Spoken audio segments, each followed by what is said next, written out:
आदाब नाजरीन, आप देख रहे हैं INN चैनल। मैं हूं शेख अहमद अली।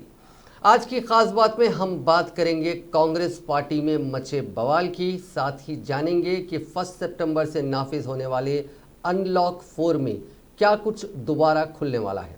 इसके अलावा कोरोना वायरस से जुड़े अपडेट और बहुत सारी अहम खबरों का आज की खास बात में अहाता किया जाएगा। सबसे पहले बात करते हैं कांग्रेस पार्टी की। सोनिया गांधी ही अभी कांग्रेस की आरजी सदर बनी रहेंगी। 7 घंटे के इजलास के बावजूद कांग्रेस वर्किंग कमेटी ने नए सदर पर फैसला नहीं लिया। माना जा रहा था कि वर्किंग कमेटी के इजलास में नए सदर पर फैसला हो जाएगा। सोनिया गांधी ने खुद इजलास में ओहदा छोड़ने की ख्वाहिश जाहिर की, लेकिन फैसला यही हुआ कि सोनिया गांधी ही ये जिम्मेदारी संभालती रहेंगी। हालांकि इजलास में यह फैसला ज़रूर किया गया कि पार्टी का नया सदर अगले 6 महीने के अंदर चुन लिया जाएगा। पार्टी की सबसे ताकतवर कांग्रेस वर्किंग कमेटी ने यानी CWC का पीर के रोज जब इजलास शुरू हुआ तो सोनिया गांधी ने आरजी सदर का ओहदा छोड़ने की पेशकश की। वहीं साबिक सदर राहुल गांधी ने सोनिया गांधी को भेजी गई पार्टी कायदीन की चिट्ठी की टाइमिंग पर सवाल उठाए। राहुल का इल्ज़ाम था कि पार्टी कायदीन ने ये सब बीजेपी की मिली भगत से किया। राहुल के इस बयान को बमुश्किल 20 से 25 मिनट नहीं बीते होंगे कि उनकी मुखालिफत शुरू हो गई। मुखालिफत करने वालों में सबसे आगे थे गुलाम नबी आज़ाद और कपिल सिब्बल। बाद में कांग्रेस पार्टी ने कहा कि राहुल ने बीजेपी के साथ मिली भगत जैसे या उससे मिलते जुलते एक लफ्ज़ का भी इस्तेमाल नहीं किया था। दरअसल करीब 15 दिन पहले पार्टी के 23 कायदीन ने सोनिया गांधी को चिट्ठी लिखकर कहा था कि बीजेपी लगातार आगे बढ़ रही है। पिछले इंतखाबात में नौजवानों ने डटकर नरेंद्र मोदी को वोट दिया। कांग्रेस में लीडरशिप फुल टाइम होनी चाहिए और उसका असर भी दिखना चाहिए। सोनिया गांधी ने आरजी सदर का ओहदा छोड़ने की पेशकश करते हुए कहा कि मुझे रिप्लेस करने का अमल शुरू करें। इसी दौरान साबिक वज़ीर आज़म मनमोहन सिंह और AK एंटनी ने उनसे ओहदे पर बरकरार रहने को कहा। बीते दिनों पार्टी की क़यादत में बदलाव को लेकर कांग्रेस कायदीन की चिट्ठी पर राहुल गांधी ने नाराज़गी जाहिर की।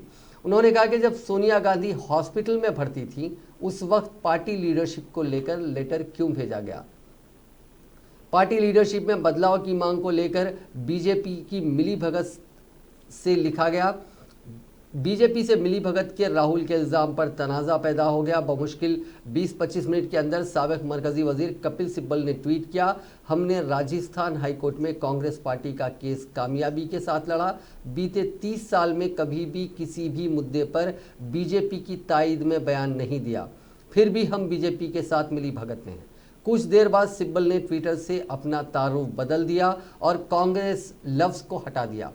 थोड़ी देर में राज्यसभा में leader of opposition Ghulam Nabi Azad ने कहा कि अगर बीजेपी से मिली भगत होने के राहुल गांधी के इल्ज़ाम साबित हुए तो मैं इस्तीफ़ा दे दूंगा। कांग्रेस की साबिक कायद दिव्या स्पंदना ने कहा कि मुझे लगता है कि राहुल जी ने गलती की। उन्हें कहना चाहिए था कि कांग्रेस के कायदीन ने ये चिट्ठी बीजेपी और मीडिया के मिली भगत से भेजी। उन्होंने कहा कि न सिर्फ मीडिया में चिट्ठी को लीक किया गया बल्कि अभी चल रही CWC मीटिंग के इजलास की बातचीत को मीडिया में मिनट टू मिनट लीक भी किया जा रहा है। गजब है। कांग्रेस के तर्जुमान रणदीप सिंह सुरजेवाला ने दोपहर 1:30 बजे कहा कि राहुल ने बीजेपी के साथ मिली भगत जैसा या इससे मिलता जुलता एक लफ्ज़ भी नहीं बोला था। बीजेपी से मिली भगत के इल्ज़ाम पर गुलाम नबी आज़ाद ने दोपहर 3:50 पर सफाई दी। उन्होंने कहा कि राहुल गांधी ने ऐसा कभी नहीं कहा, ना ही CWC में और ना ही इसके बाहर। कपिल सिब्बल ने कहा कि राहुल गांधी ने मुझे निजी तौर पर बताया कि उन्होंने कभी ऐसा नहीं कहा है, इसीलिए मैं अपना ट्वीट हटा रहा हूं। राहुल गांधी पहले ही पार्टी सदर की जिम्मेदारी लेने से इनकार कर चुके हैं। 2019 के लोकसभा इंतखाबात में पार्टी की हार के बाद उन्होंने इस ओहदे से इस्तीफा दे दिया था।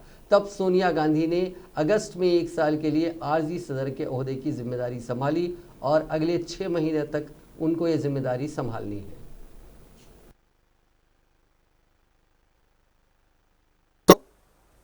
जैसा KC वेणुगोपाल जी ने कांग्रेस कार्य समिति का प्रस्ताव आपको अंग्रेजी में पढ़कर बताया, उसका हिंदी रूपांतर मैं आपके समक्ष रख रहा हूं।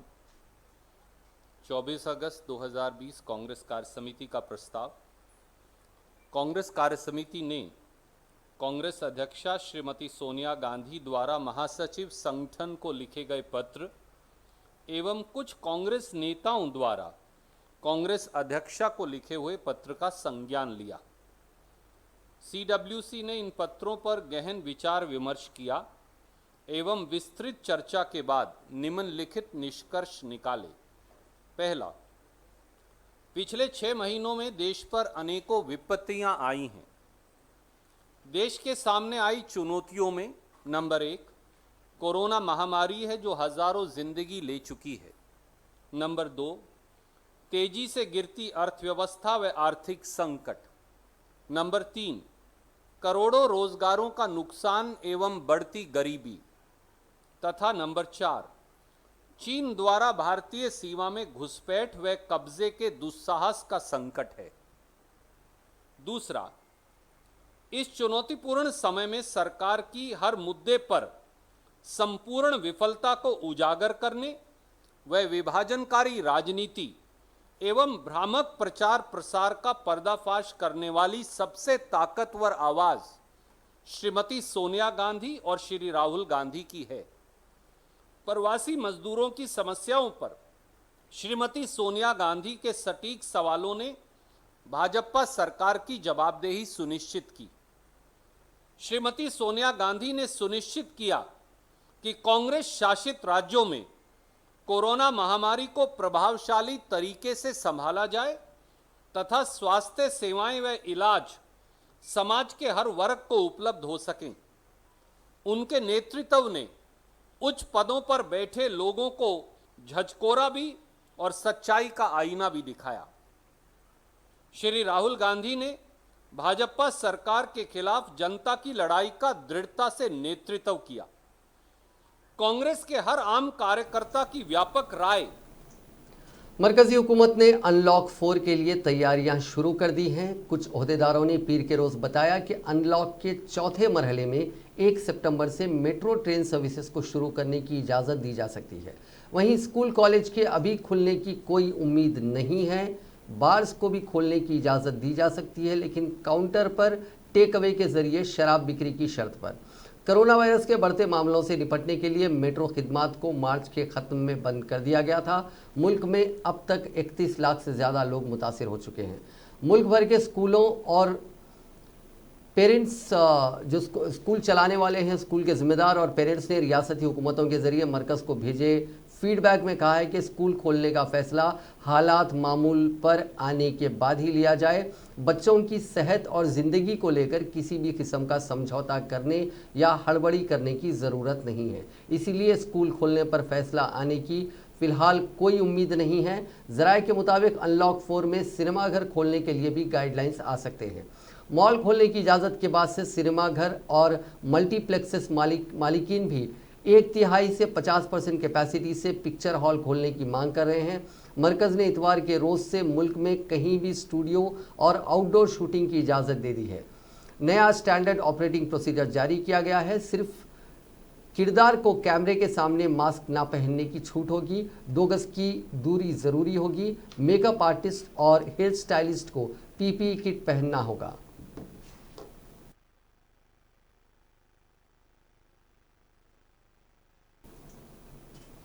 अब बात करते हैं कोरोना वायरस की। दुनिया में कोरोना वायरस से अब तक 2,36,42,510 मामले सामने आ चुके हैं। इनमें 1,61,33,809 मरीज ठीक हो चुके हैं, जबकि 8,13,498 की मौत हो चुकी है। यह आंकड़े worldometers.info वेबसाइट के मुताबिक हैं। मेक्सिको में इन्फेक्शन से मरने वालों की तादाद 60,000 से ज़्यादा हो गई है। अमेरिका में अब तक 1,80,614 और ब्राज़ील में 1,14,772 के बाद मेक्सिको तीसरा मुल्क है जहां सबसे ज़्यादा लोगों की जान गई है। वहीं यहां मुतासरीन की तादाद 5,60,000 से ज़्यादा हो गई है। हिंदुस्तान में कोरोना वायरस का कहर रुकने का नाम नहीं ले रहा है और गुज़िश्ता 24 घंटों के दौरान 61,000 से ज़ायद नए मरीजों के साथ ये तादाद 31 लाख से तजावुज़ कर गई है। ताहम इस वबा से शिफायाब होने वालों की तादाद इसमें भी इजाफा हो रहा है और अब तक 23,38,000 से ज़्यादा अफराद कोरोना वायरस से सेहतमंद हो चुके हैं। मरकज़ी सेहत और ख़ानदानी बहबूद की वजारत की जानिब से पीर की सुबह जारी ताज़ा तरीन आदाद शुमार के मुताबिक गुज़िश्ता 24 घंटों के दौरान 61,408 नए केसेस के साथ मुतासरा अफराद की तादाद 31,06,348 हो गई है। इसी मुद्दत के दौरान 57,469 मरीज शिफायाब हो चुके हैं, जिसके बाद मुहलिक वबा से शिफायाब होने वालों की तादाद 23,38,035 हो चुकी है। एक्टिव केसेस में 3,103 के इजाफे के साथ ये तादाद बढ़कर 7,10,771 हो गई है। मुल्क भर में गुज़िश्ता 24 घंटों के दौरान जानलेवा कोरोना वायरस से 836 अमवात के साथ हलाक शुदगान की मजमूई तादाद 57,542 हो गई है। मुल्क में एक्टिव केसेस का परसेंटेज 22.88% है। शिफायाबी की शरह यानी रिकवरी रेट 75.27%, जबकि फैटेलिटी या मोर्टेलिटी रेट अमवात की शरह 1.85% है। इसी बीच हरियाणा के वज़ीर आला मनोहर लाल खट्टर कोरोना पॉजिटिव पाए गए हैं। उन्होंने ट्वीट करके इसकी जानकारी दी। उन्होंने लिखा, आज मैंने कोरोना का टेस्ट कराया और रिपोर्ट पॉजिटिव है। मैं उन सभी से अपील करता हूं जो मेरे राब्ते में आए हैं वो खुद को फौरी आइसोलेट कर लें और टेस्ट कराएं। उधर टेस्टिंग की तादाद में लगातार गिरावट हो रही है। 21 अगस्त को 10 लाख से ज़्यादा टेस्ट करके हुकूमत ने एक नया रिकॉर्ड बनाया था। इसके बाद से लगातार इनमें गिरावट दर्ज की जा रही है। 22 अगस्त को 8 लाख टेस्ट हुए और अब 23 अगस्त को 6 लाख लोगों की जांच की गई। 3 दिनों में 4 लाख टेस्ट में गिरावट दर्ज की गई है। तेलंगाना में गुज़िश्ता 24 घंटों के दौरान कोरोना वायरस के 1842 मुस्बित केसेस दर्ज हुए और 6 अफराद की मौत हो गई। इससे रियासत में कोरोना केसेस की कुल तादाद 1,06,091 हो गई है। इसी तरह हलाकतों की तादाद 761 हो गई है। जीएचएमसी के हुदूद में 373 केसेस दर्ज हुए हैं। अमरीकी महकमे फूड एंड ड्रग एडमिनिस्ट्रेशन यानी FDA ने कोरोना वायरस कोविड-19 से शदीद बीमार मरीजों के इलाज के लिए हंगामी हालात में प्लाज्मा थेरेपी की मंजूरी दे दी है। अमरीकी सदर डोनाल्ड ट्रंप ने पीर को व्हाइट हाउस में प्रेस कॉन्फ्रेंस के जरिए इसकी इत्तला दी। डोनाल्ड ट्रंप ने कहा कि मैं तवील अरसे से प्लाज्मा थेरेपी की मंजूरी दिलाने के लिए काम कर रहा था। आज चीनी वायरस के खिलाफ हमारी लड़ाई के हवाले से ये तारीखी ऐलान करते हुए मुझे बहुत खुशी महसूस हो रही है। इससे बहुत सारी जिंदगियां बच जाएंगी। अमरीकी सदर ने कहा कि तहकीक से पता चला है कि प्लाज्मा थेरेपी से कोरोना मरीजों की अमवात की शरह 35% तक कम हो सकती है। डोनाल्ड ट्रंप ने कोरोना वायरस से सेहतियाब होने वाली अमरीकी अवाम से बढ़ चढ़कर प्लाज्मा अतिया करने की भी अपील की। FDA ने कहा कि तहकीक से पता चला है कि अगर कोरोना वायरस से मुतासिर मरीज को अस्पताल में दाखिल होने के 3 दिन के अंदर प्लाज्मा थेरेपी दी जाती है तो इससे मरीज की बेहतरी के इम्कानात बढ़ जाते हैं। FDA ने कहा कि इसने हालिया महीनों में जमा आदाद शुमार के जायजे की बुनियाद पर ही प्लाज्मा थेरेपी को मंजूरी दी है। अब तक अमेरिका में 70,000 से ज़ायद कोरोना मरीजों पर प्लाज्मा थेरेपी का तजुर्बा किया जा चुका है। काबिल गौर है कि इस वबा ने अमेरिका में संगीन शक्ल इख्तियार कर ली है और अब तक कोरोना वायरस ने 57 लाख से ज़्यादा अफराद को मुतासिर किया है। अमेरिका की जॉन हॉपकिंस यूनिवर्सिटी के centre for science and engineering centre के जारी करदा ताज़ा तरीन आदाद शुमार के मुताबिक अमेरिका में कोरोना वायरस मुतासरीन की तादाद 57,487 हो गई है, जबकि इस वबा से हलाकतों की मजमूई तादाद 1,76,797 हो गई है।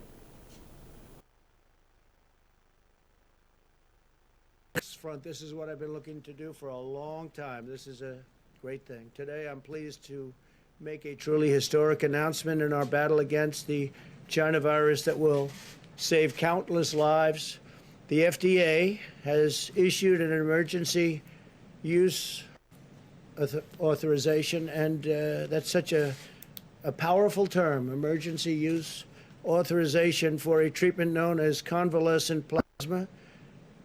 This is a powerful therapy that transfuses very, very strong antibodies from the blood of recovered patients to help treat patients battling a current infection.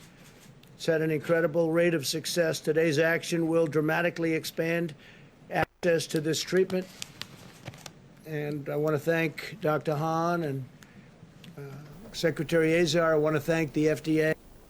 साबिक सदर जमहूरिया प्रणब मुखर्जी की सेहत में पीर के रोज़ भी कोई तब्दीली नहीं आई और वो कोमा की हालत में वेंटिलेटर पर हैं। साबिक सदर की सेहत के हवाले से नई दिल्ली में आर्मी के रिसर्च एंड रिफरल हॉस्पिटल की जानिब से जारी एक बुलेटिन में कहा गया है कि आज सुबह साबिक सदर प्रणब मुखर्जी की सेहत में कोई तब्दीली नहीं आई। वो गहरे कोमा की हालत में हैं और सांस के इन्फेक्शन का इलाज किया जा रहा है। वो मुसलसिल वेंटिलेटर पर हैं। उनके जिस्म के तमाम अहम और बड़े आज़ा मुस्तहकम हैं और वो काम कर रहे हैं। बता दें कि 84 साल के मुखर्जी को तबीयत बिगड़ने के बाद 10 अगस्त को नई दिल्ली में आर्मी के रिसर्च एंड रिफरल हॉस्पिटल में दाखिल कराया गया था। उनके दिमाग में जमे हुए खून के थुक्के को हटाने के लिए उनके दिमाग की सर्जरी की गई थी। साबिक सदर की कोरोना रिपोर्ट भी पॉजिटिव आई थी। चीन ने अप्रूवल से पहले ही वैक्सीन की इमरजेंसी में इस्तेमाल को मंजूरी दे दी है। ये वैक्सीन चीन की ही एक कंपनी ने तैयार किया है। एक चीनी ओहदेदार के मुताबिक वैक्सीन के इस्तेमाल की मंजूरी वैक्सीन मैनेजमेंट कानून के तहत दी गई है। इस कानून के मुताबिक मंजूरी मिलने से पहले वैक्सीन उन लोगों को दी जा सकती है जो बीमारी के हाई रिस्क जोन में है। चीन में जुलाई से ही वैक्सीन लोगों को दी जा रही है। इससे पहले रूस में अपनी वैक्सीन स्पुतनिक वी के तीसरे मरहले का ट्रायल पूरा होने से पहले ही उसका रजिस्ट्रेशन करा दिया था। इतना ही नहीं, इसके एक्सपोर्ट की तैयारियां भी शुरू कर दी हैं। चीन में corona vaccine development task force के हेड झेंग झोंजेवे ने कहा कि वैक्सीन के इमरजेंसी में इस्तेमाल की मंजूरी दे दी गई है, लेकिन इसके लिए बचाव का मंसूबा भी तैयार किया गया है। हमने कई प्लान बनाए हैं।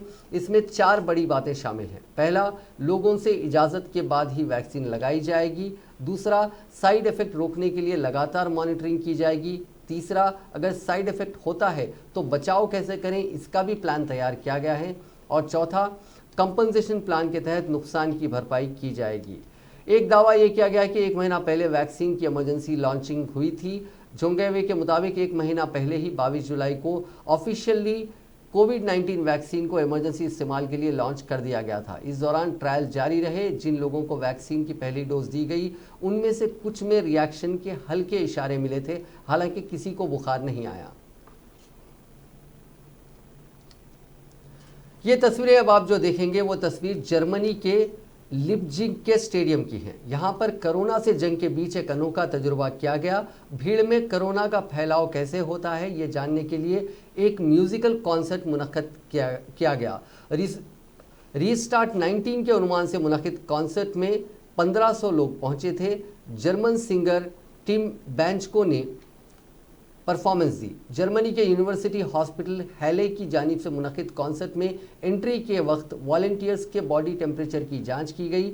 बीते 48 घंटे के दौरान उनका कोरोना टेस्ट भी किया गया था। वेंटिलेटर्स का टेस्ट भी वॉलंटियर्स के टेस्ट में नेगेटिव होना जरूरी था। कॉन्सर्ट में 4000 लोगों ने हिस्सा लिया। स्टडी का नतीजा 4 से 6 हफ्तों में जारी किया जा सकता है। कॉन्सर्ट में शामिल होने वालों को गर्दन में पहनने के लिए एक डिवाइस भी दी गई थी। 3 लेवल्स पर कॉन्सर्ट हुआ। पहले लेवल में ज़रा भी सोशल डिस्टेंसिंग नहीं रखी गई, दूसरे में थोड़ी सोशल डिस्टेंसिंग और तीसरे में और भी ज़्यादा डिस्टेंसिंग रखी गई। अब इस पर टेस्ट किया जाएगा और ये नतीजा जानने की कोशिश की जाएगी कि सोशल डिस्टेंसिंग का कोरोना को रोकने में कितना बड़ा किरदार हो सकता है।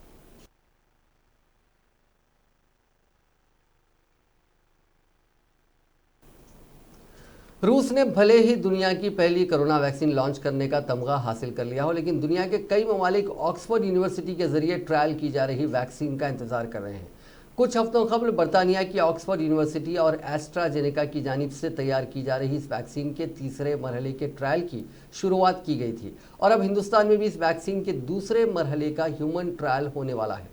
मौसूला इत्तलात के मुताबिक हिंदुस्तान में इसी हफ्ते ये ट्रायल शुरू हो सकता है। ऑक्सफोर्ड यूनिवर्सिटी की जानिब से हिंदुस्तान में वैक्सीन का ट्रायल और मैन्युफैक्चरिंग कर रहे सीरम इंस्टीट्यूट ऑफ इंडिया ने 3-4 ऐसे मकामात की शिनाख्त कर ली है जहां ट्रायल को लेकर सभी तरह की तैयारी नजर आ रही है। अंग्रेजी रोजनामा इंडियन एक्सप्रेस की एक रिपोर्ट में Indian council for medical research यानी ICMR के अफसरान के हवाले से बताया गया है कि इस वैक्सीन की डोज का इस हफ्ते पीर या मंगल तक टेस्ट शुरू हो सकता है। ICMR के अफसरान के मुताबिक इन ट्रायल साइट्स यानी मकामात में एक साथ टेस्ट शुरू हो सकता है। यहाँ काबिल जिक्र है कि बरतानिया में इस वैक्सीन के इंसानी ट्रायल का अच्छा नतीजा बरामद हुआ था और जिस्म की क़ुव्वत मुदाफ़ियत को बढ़ाने में मदद मिली थी। हिंदुस्तान में सीरम इंस्टीट्यूट ऑफ इंडिया इसका टेस्ट कर रहा है। इससे इसे हिंदुस्तान में कोविशील्ड नाम दिया जा रहा है। बताया जा रहा है कि पुणे में 4 ट्रायल साइट्स का इंतखाब किया गया है। ये साइट्स हैं Bharati Vidyapeeth, deemed university medical college and hospital, Jehangir clinic development centre, KEM hospital and research centre और बीजे मेडिकल कॉलेज और सेशन जनरल हॉस्पिटल। इस दरमियान सीरम इंस्टीट्यूट ने इतवार के रोज एक प्रेस रिलीज जारी कर जानकारी दी कि ट्रायल में कामयाबी मिलने और सभी तरह के रेगुलेटरी अप्रूवल हासिल करने के बाद ही वैक्सीन को कमर्शियल तौर पर बनाने का काम शुरू किया जाएगा। महाराष्ट्र के रायगढ़ में आज शाम एक 5 मंजिला इमारत गिर गई। महाड़ इलाके में गिरी इस इमारत के मलबे में 200 से ज़्यादा लोगों के फंसे होने का शक है। 15 लोगों को महफूज बाहर निकाल लिया गया। बताया जा रहा है कि अंधेरा हो जाने की वजह से रेस्क्यू में दिक्कतें आ रही हैं। मौके पर फायर डिपार्टमेंट और NDRF की टीमें मौजूद हैं। वजीर दाखिला अमित शाह ने ट्वीट पर बताया कि महाराष्ट्र के रायगढ़ में हुए हादसे के मामले में उन्होंने NDRF के DG से बातचीत की है। रेस्क्यू ऑपरेशन के लिए हर मुमकिन कोशिश की जा रही है। बताया जा रहा है कि करीब 10 साल पुरानी इस इमारत में 50 खानदान रहते थे। ये इमारत हादसे से 1 घंटे पहले हिल रही थी। इसके बाद ही कुछ लोगों को बाहर निकाल लिया गया था, लेकिन काफ़ी लोग अभी भी फंसे हुए हैं।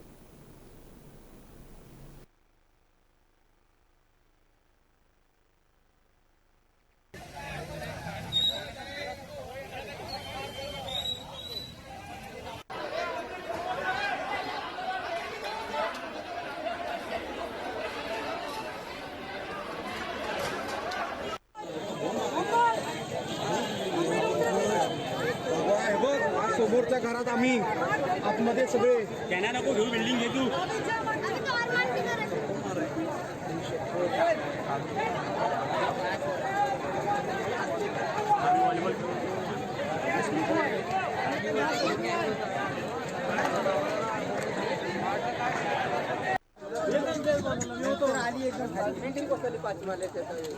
अरे लाइट चालू। जॉर्जिया के मशरकी ख्योसरेती पहाड़ी इलाके में एक बस हादसे में कम से कम 17 अफराद हलाक हो गए हैं। जॉर्जिया की वजारत दाखिला के तर्जुमान ने पीर को जारी एक बयान में ये इत्तला दी। तर्जुमान के मुताबिक मौसूला इत्तलात के मुताबिक इस हादसे में 17 अफराद हलाक और 3 अफराद शदीद ज़ख्मी हुए हैं। वजारत के मुताबिक एक मिनी बस मशरकी ख्योसरेती पहाड़ी इलाके में एक पहाड़ी से टकराने के बाद 80 मीटर ऊंची चोटी से नीचे गिर गई। मकामी मीडिया रिपोर्ट्स के मुताबिक तेज़ रफ्तार मिनी बस पहाड़ी की चोटी से गिरने से कबल एक कार से टकरा गई। मिनी बस में ज़्यादातर ख़वातीन शामिल थीं। इसके अलावा कनाडा का एक शहरी भी बस में सवार था।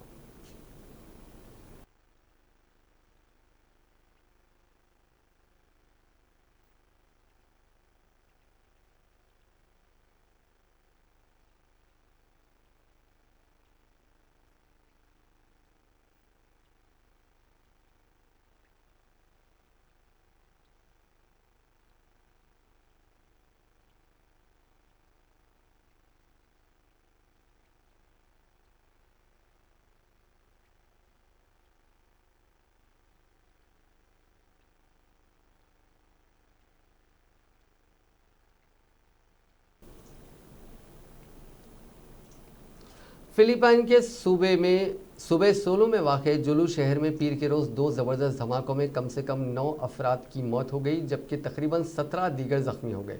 फ़ौज की इब्तदाई रिपोर्ट में बताया गया है कि सूबे सोलू की राजधानी जोलू की मसरूफ़ सड़क पर एक राशन की दुकान के सामने आज दिन में 12 बजे पहला धमाका हुआ। उसकी 1 घंटे बाद दूसरा धमाका 1 बजे चर्च में हुआ, जो पहले धमाके की जगह से सिर्फ 70 मीटर की दूरी पर वाक़ है। इन दोनों धमाकों में अभी तक 9 लोगों की मौत हो चुकी है, जबकि कई दीगर ज़ख्मी हो गए हैं।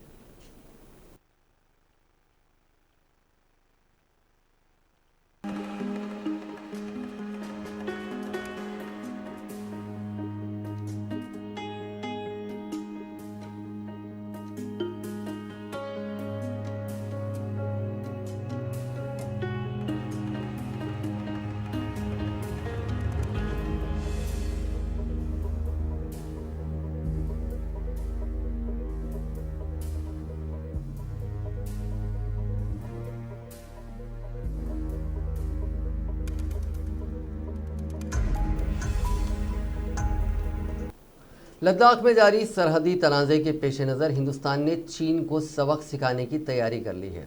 उधर chief of defence staff CDS general Bipin Rawat ने कहा कि अगर चीन के साथ बातचीत नाकाम हो जाती है तो फिर उनसे निपटने के लिए फौजी ऑप्शन तैयार है। जनरल रावत ने एक अखबार से गुफ्तगू में कहा कि सिफारती सतह पर बातचीत जारी है। दोनों ममालिक की फौजें भी इस मसले को पुरअमन तरीके से हल करने में मसरूफ़ हैं। लद्दाख में चीनी पीपल्स लिबरेशन आर्मी की तरफ से की जाने वाली तब्दीलियों से निपटने के लिए फौजी ऑप्शन मौजूद है। उन्होंने कहा कि दिफाई खिदमात पर निगरानी रखने और दरअंदाजी की रोकथाम के लिए इस तरह की मुहिमों को रोकने का काम सौंपा जाता है।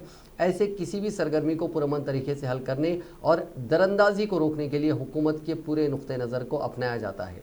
CDS जनरल ने मजीद कहा कि जैसी सरगर्मी इस वक्त हिंदुस्तान और चीन के दरमियान है, ऐसी सरगर्मी को पुरअमन तरीके से हल करने और दरअंदाजी को रोकने के लिए हुकूमत का पूरा नुक्ता नज़र अपनाया जाता है। उन्होंने कहा कि दिफाई खिदमात फौजी कार्रवाइयों के लिए हमेशा तैयार रहती है। तौहीन अदालत केस में वकील प्रशांत भूषण ने पीर के रोज सुप्रीम कोर्ट में एक नया हलफनामा दाखिल किया। उन्होंने मामले में माफ़ी मांगने से इनकार कर दिया। उन्होंने सफाई में कहा कि उनकी तरफ से किया गया ट्वीट अदालत और आइन के तहफ़्फ़ुज़ के लिए था। प्रशांत भूषण ने कहा कि वो उनका नज़रिया था और वो उस पर कायम है। प्रशांत भूषण ने सुप्रीम कोर्ट से कहा कि अपने ख्यालात का इजहार करने पर शर्त या बगैर किसी शर्त के माफ़ी मांगना ठीक नहीं होगा। उन्होंने कहा कि दिखावे की माफ़ी मांगना मेरे ज़मीर की एक इदारे की तौहीन के बराबर होगा। दरअसल अदालत की जानिब से एडवोकेट प्रशांत भूषण को अदालत के तय काबिल एतराज़ ट्वीट के लिए माफ़ी से इनकार करने से मुतालिक अपने बयान पर दोबारा गौर करने और बिला शर्त माफ़ी मांगने के लिए दी गई मुद्दत का आज आखिरी दिन था। आखिर में बात करते हैं चंद मुस्लिम नौजवानों की जिन्होंने एक हिंदू शख्स की लाश के आखिरी रसूमात अदा किए। कोरटला टाउन के चंद मुस्लिम नौजवानों ने कोरोना वायरस से फौत होने वाले एक मुअम्मर शख्स की आखिरी रसूमात अंजाम देते हुए फ़िरका वाराना हम आहंगी की एक नादर मिसाल पेश की है। कोरटला के मुस्लिम नौजवानों के जज्बे की बीजेपी के साबिक काउंसलर इंदोरी सत्यम और सर्कल इंस्पेक्टर राजशेखर और दूसरों ने सताइश की। तफसीलात के मुताबिक कोरटला के जवाहर रोड का रहने वाला 65 साल शख्स की कोरोना से मौत हो गई। उनकी आखिरी रसूमात अंजाम देने के लिए उनके घर वाले हिम्मत नहीं कर रहे थे। ऐसे हालात में मुस्लिम नौजवान अब्दुल रऊफ़, मोहम्मद इसहाक, इमरान, मोहम्मद मुनीर, नासिर अली, शोएब ने बीजेपी के साबिक काउंसलर सत्यम और सर्कल इंस्पेक्टर राजशेखर से रब्त पैदा करते हुए मुतवफ़ी की आखिरी रसूमात अदा करने का पेशकश किया और उनकी रजामंदी के बाद मुस्लिम नौजवानों ने नाश को एम्बुलेंस के ज़रिए शमशान घाट मुंतकिल किया और हिंदू रस्म व रिवाज के तहत उनकी आखिरी रसूमात अदा की।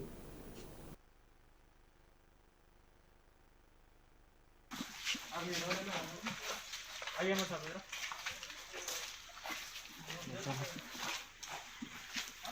नहीं आप ऐसा पलटो, ऐसा आप अंकित पकड़ो, गाने में डालो, राइट कहाँ थे ना खड़ा है ऐसे।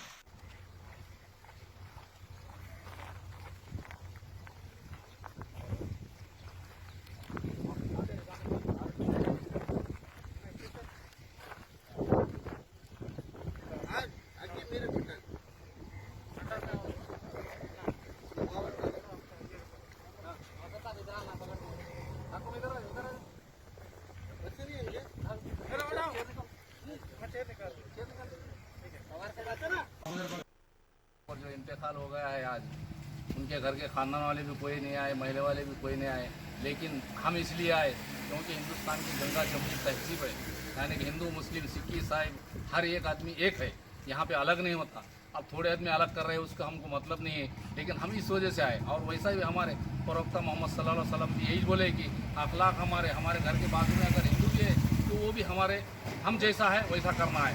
हमको जो मुश्किल है, उनको जो मुश्किल है, उनके मुश्किल में हमारे को शरीक होना है। ये नहीं कि इस्लाम हमारे को ये नहीं बोल रहा है कि हिंदू को अलग करो, मुस्लिम नहीं, यानी कि सब एक है हम। बस इसकी वजह से हम एक हिंदुस्तान की गंगा जमुनी तहजीब है, इसके लिए हम ये मदद करें। बस हम सिर्फ क्या है, अल्लाह को राज़ी करने के लिए करें। बस धन्यवाद। ప్రత్యేకమైన ధన్యవాదాలు। ఎందుకంటే ఈ రోజుల్లో కరోనాతో చనిపోయిందంటే కిలోమీటర్ దూరంలో ఉంటారు, కానీ ఈ రబ్బు వాళ్ళకు మిత్రం ఉందని కూడా। नाज़रीन, आज की ख़ास बात में बस इतना ही। आपसे फिर मुलाकात होगी कल नई खबरों के साथ, नए अपडेट्स के साथ और नए तज्ज़िये के साथ। फ़िलहाल दीजिए इजाज़त। खुदा हाफिज़।